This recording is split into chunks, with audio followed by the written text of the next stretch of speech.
हजरत अबू इमामा रजी अल्लाह ताला अन्हु से रवायत है, इरशाद नबवी है, मोमिन बंदे ने तकवा की नेमत के बाद कोई ऐसी भलाई हासिल नहीं की जो नेक व साले बीवी से बढ़कर हो। अगर शौहर कोई बात कहे तो इसे पूरा करे, अगर शौहर उसकी तरफ देखे तो इसे खुश कर दे, अगर शौहर किसी काम के बारे में किस्म दे दे तो उसे पूरी करे, अगर वो कहीं बाहर जाए तो अपनी जान और उसके माल के बारे में खैर का मुआमला करे।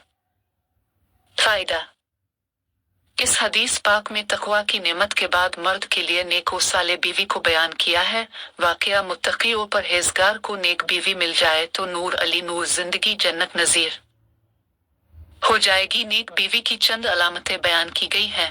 शौहर दिखे तो खुश कर दे नेक बीवी की बहुत ही अहम अलामत है। मतलब 1, इसका यह है कि अपना रंग ढंग सफाई सुथराई शौहर की मर्जी के मुताबिक रखिए कि देखे तो इसका दिल खुश हो जाए। खंदा पेशानी चेहरे की मुस्कुराहट के साथ पेश आए। ऐसा नहीं कि घर में शौहर आया कि बस मुंह फैलाना शुरू कर दिया, तकलीफ का इजहार करके इसको परेशान कर दिया, ना ऐसा कि मैली कुचैली और गंदी फिर रही है। शौहर ने देखा तो इसका दिल कर गया। अच्छे उम्दा कपड़े, नजाफत और सफाई के सामान रखते हैं मगर फिर भी गंदी के शौहर देखे तो मुंह फेरे के कैसी लग रही है। बाहर दूसरी औरतों पर जब उसकी नजर पड़ती है तो ये भी सोचता है कि हमारे घर में भी सफाई और जीनत का ख्याल रहे।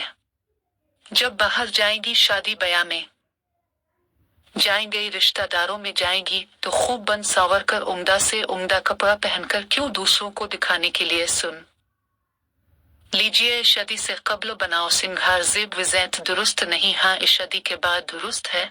और ये बनाओ सिंगार शौहर के लिए है, ना कि उम्मी और गैर महरमों के लिए। ये गुनाह का काम है। ऐसी औरतों को एक हदीस में ज़ातिये कहा गया है, ये लोगों को कम अज कम आँख और दिल के जिना की दावत देती हैं, लोगों को अपनी जानिब माइल करती हैं। कम अज कम ये तो सोचती ही हैं कि कोई औरत कोई मर्द देखे तो हैरत और ताज्जुब में पड़ जाए और तारीफ करे। कैसी बुरी बात है। इफ़्फ़त हक शराफत के खिलाफ है। ज़ेबो ज़नीत से शौहर को खुश करो।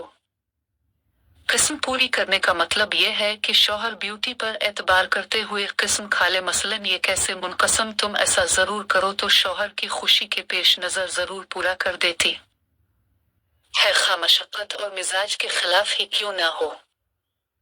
शौहर के गायबाना जान और माल की भलाई का मतलब यह है कि आजाद ना फिरे, अजी मर्दों से रब्त और ताल्लुक पैदा न करे। बाज औरतों को देखा गया है कि शौहर की अदम मौजूदगी में बेपर्दा फुर्ती रहती हैं, अजनबी मर्दों से गुफ्तगू में भीख महसूस नहीं करती। माल की भलाई का मतलब यह है कि बेजा इसराफ से माल ना लुटाती हो, सामान हिफाजत से इस्तेमाल करती हो। इसी तरह जिन लोगों को शौहर की मौजूदगी में माल और कोई सामान नहीं देती थी, इसके गायबाना में भी ना देती हो, ना अपने रिश्तेदारों को और ना दूसरों को।